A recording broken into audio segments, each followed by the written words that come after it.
What does this illustration, and this illustration all have in common? We're going to tell you in this episode of Celebrating Aviation with Mike Mashat, by request.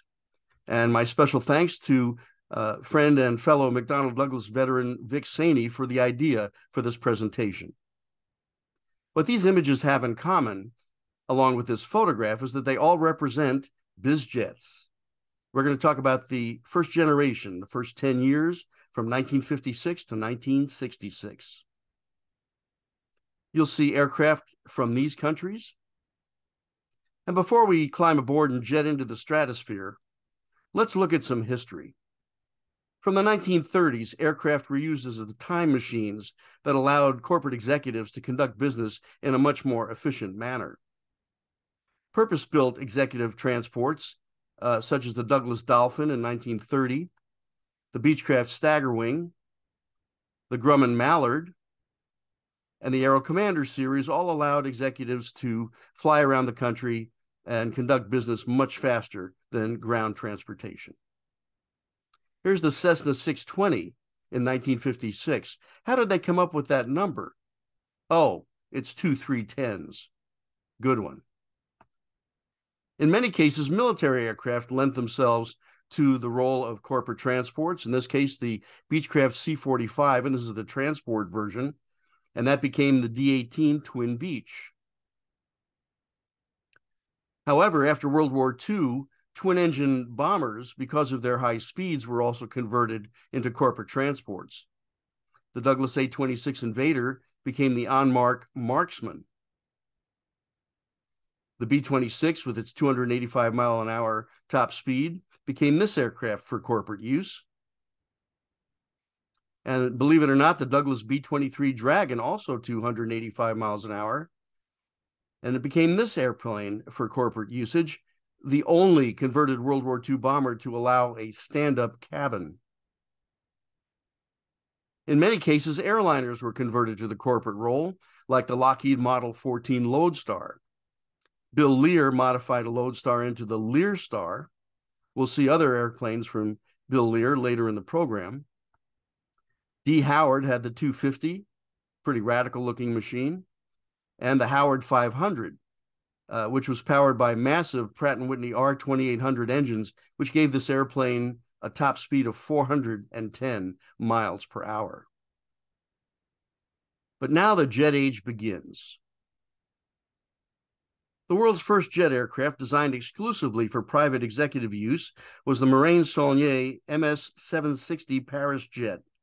A four-seat development of an earlier two-seat design, this groundbreaking aircraft first flew in July 1954, but a marketing agreement with Beechcraft in the United States made the 400-mile-per-hour Paris the first executive jet aircraft to fly in North America in 1956. Who's this good-looking guy? I'm standing next to a Paris jet at Truckee Airport in 1975. But let me show you the original prototype, because you can see the difference in the cockpit canopy. Much like a fighter, it looked pretty cool, but it got very warm in the cabin. So I'm standing next to a production version aircraft. A total of 219 MS-760s were built. At the dawn of the commercial jet age in 1958, this world-renowned builder of Navy jets revolutionized corporate aviation by introducing a sleek twin-engine turboprop airplane designed exclusively for flying Fortune 500 company executives, VIPs, and the like. This Rolls-Royce Dart-powered aircraft forever replaced converted World War II bombers as executive transports, carrying up to 10 passengers in pressurized comfort at cruise speeds of 350 miles per hour. Used by the U.S. Army, Navy, Marines, and Coast Guard, as well as private operators, a total of 200 G-159 Gulfstreams were built. Unlike any other business jet or executive aircraft in this presentation, the G-159 spawned a long line of jet-powered successors, the first of which will be covered at the end of this program. Perhaps the most famous Gulfstream is seen here, Walt Disney's personal airplane that used the call sign Mickey 1. It is now on permanent display at Disney World in Florida. Much like the need for jet transport and tanker aircraft created the Boeing KC-135 Stratotanker. That spawned jet-powered transports for the military, and eventually the Boeing 707 airliner.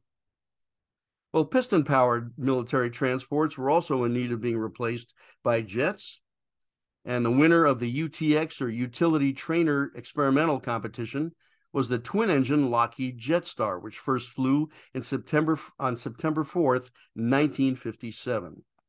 This airplane was the product of the Lockheed Skunk Works, and you can see fabled Skunk Works President Kelly Johnson at upper left, and also third from left in the crew photo, and that's Lockheed Chief Test Pilot Tony Levere at extreme right. The prototype was powered by 2 Bristol Orpheus turbojets, but the production Jetstar seen here had 4 Pratt & Whitney JT-12 engines mounted at the rear. A total of 202 Jetstars were built. Here's the C-140 military Jetstar. And these airplanes were used as executive transports and training aircraft for both Eastern and TWA. A presidential aircraft, the VC-140B, was used to carry presidents to their home from Washington, D.C. to their homes in Texas or New England.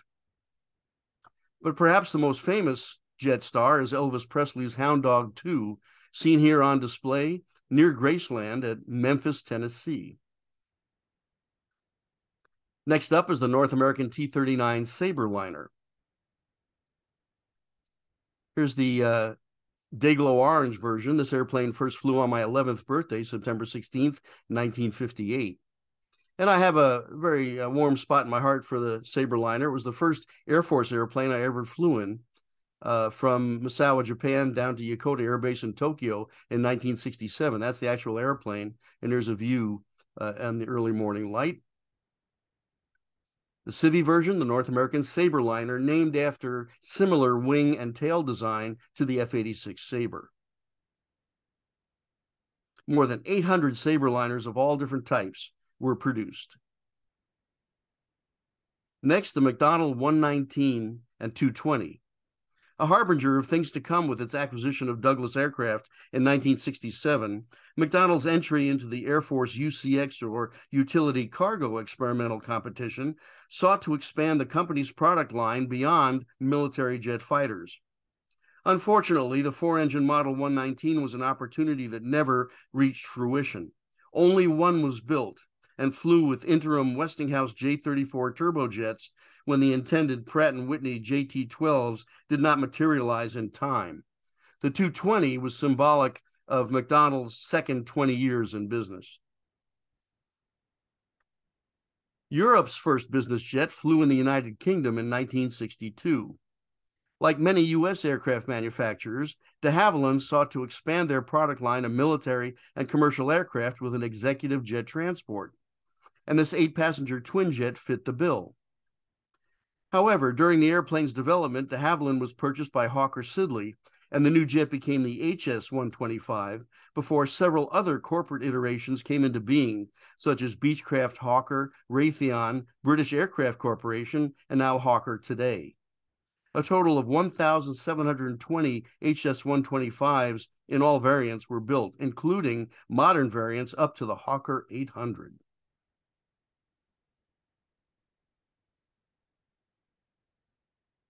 Originally known as the Dassault Breguet Mystère 20, France's first twin-engine cabin BIZJET evolved into the Falcon 20, making its first flight in May 1963. It was powered by General Electric CF700 turbofans and offered seating for 8 passengers.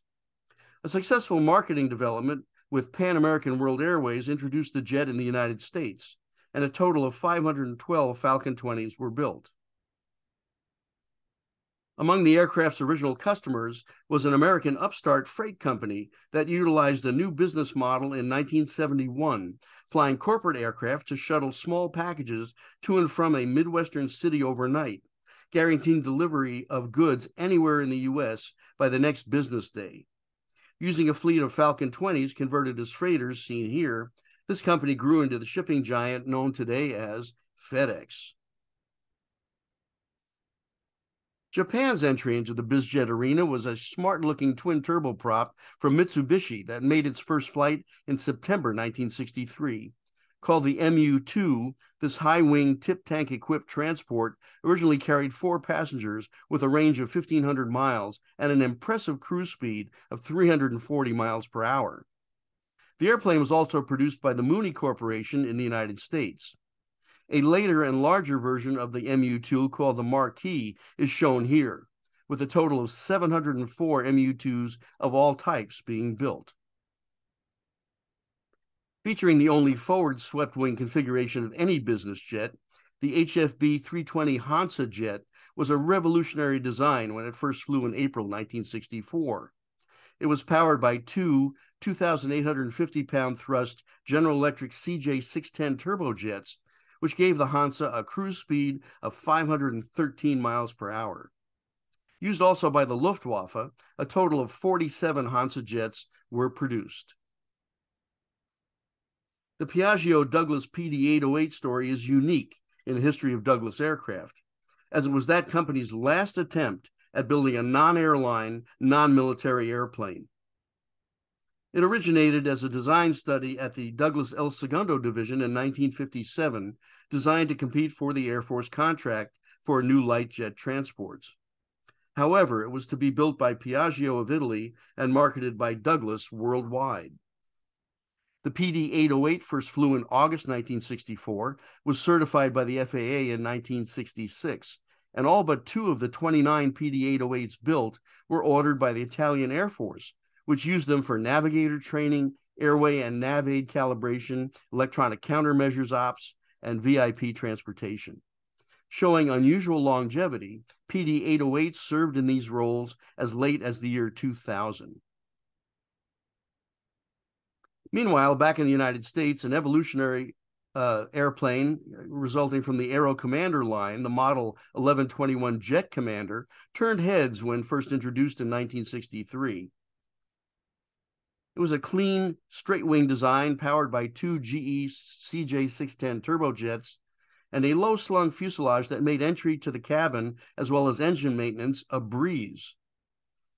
Here's famed golfer Arnold Palmer, one of the first private owners of the Jet Commander. Improved, larger, and more powerful versions, called the Astra and Westwind, were built by Israel Aircraft Industries, with a total of 442 Rockwell Jet Commanders produced. Recognizing the potential of a Swiss-designed single-engine ground attack fighter jet, Bill Lear of Lear Avionics fame established a company to produce a twin-engine passenger version called the ExecuJet. The new company, located in Wichita, Kansas, was renamed Learjet Corporation, and the Lear 23 first flew on October 7th, 1963. This 6 to 8 seat high-speed business jet was the first in a long line of Learjet variants that are still in production today. Learjet's first model, however, created an entirely new market for the fast and efficient small business aircraft, and the Learjet name became synonymous with the jet set of the early 60s. The Lear 23 had a top speed of 560 miles per hour with a range of more than 1,800 miles. Production ended in 1966 after 101 Lear 23s had been built. This airplane is seen at Van Nuys, California. The interior could be described as cozy, but that's what gave the airplane its small cross-section and high-speed performance. Beechcraft got into the game by converting their piston-powered Queen Air. They added Pratt & Whitney PT6 turboprops, pressurized cabins, swept tail, and the result was the Beechcraft King Air 90, which first flew in 1964. Well, you remember the turboprop G159 Gulfstream? When it made its debut in 1966, Grumman's 12 to 16 seat pure jet conversion of the successful Gulfstream turboprop was the largest business jet in the world and became the gold standard for executive transportation, with 256 Gulfstream 2s being produced in the Grumman facility at Savannah, Georgia. This is now home to Gulfstream Aerospace, which is building the latest versions of this airplane today, including the fully digital intercontinental range G650.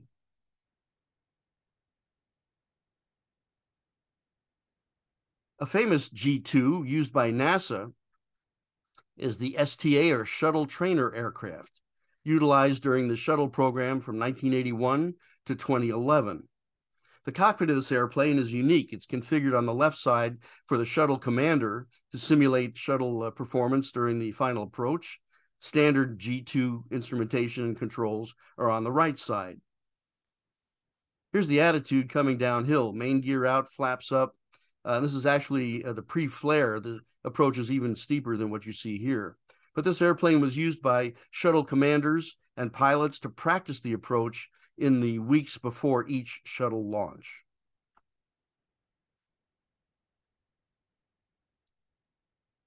Powered by two 11,400-pound thrust Rolls-Royce Spey turbofans, the pioneering Gulfstream II offered the following exceptional features in 1966.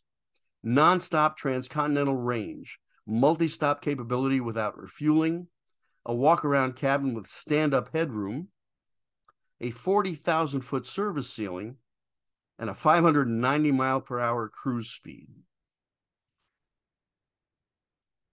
Here's the interior of a G2, quite handsome.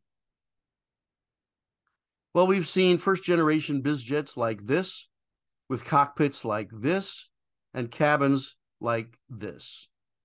Today, we have airplanes like the Bombardier Global Express,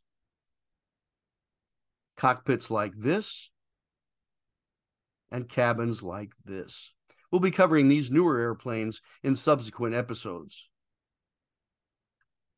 So there you have it, a look at the first generation of BizJets from 1956 to 1966. I would like to dedicate this episode to the talented aviators serving the needs of corporate aviation worldwide. Thanks very much for celebrating aviation with Mike Machat. Appreciate you watching, and would like to have you on board. If you haven't subscribed already, please do hit the like button on your way out. That helps us with YouTube. And as always, until next time, take care.